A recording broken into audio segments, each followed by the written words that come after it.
Samantala sa pagpatuloy po ng ating balitaan, masungit na panahon ng sumalubong po ngayong araw. Epekto po yan ng minomonitor na low pressure area na huling namataan 235 km kanlurang bahagi po ng San Jose Oriental, Mindoro.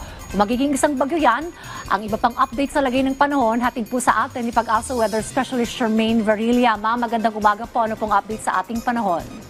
Yes, magandang umaga po Ma'am Dayan at sa lahat ating mga tigpakinig at narito ang ulat sa lagay ng panahon ngayong umaga ng Lunes. Kanina alas 3 ng madaling araw at huling namataan ng low pressure area sa layong 235 kilometers kanluran ng San Jose Occidental, Mindoro. Itong nasabing low pressure area ay hindi na nga natin inaasahan na magiging isang ganap na bagyo at patuloy itong kikilos pa kanluran hanggang sa makalabas ng ating Philippine Area of Responsibility bukas.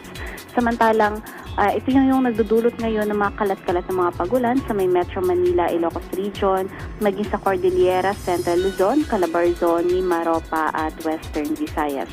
Samantalang sa Cagayan Valley naman, makararanas din ng maulap na kalangitan dala ng easterlies. At sa nalalabi pang bahagi ng ating bansa, mayroon lamang tsansa ng mga pulupulong mga pag-ulan, pagkilat at pagkulog dala ng localized thunderstorms. At yan ang latest mula dito sa Pag-asa Weather Forecasting Center. Charmaine Varilla, nag-uulat. Maraming salamat Pag-asa Weather Specialist Charmaine Varilla.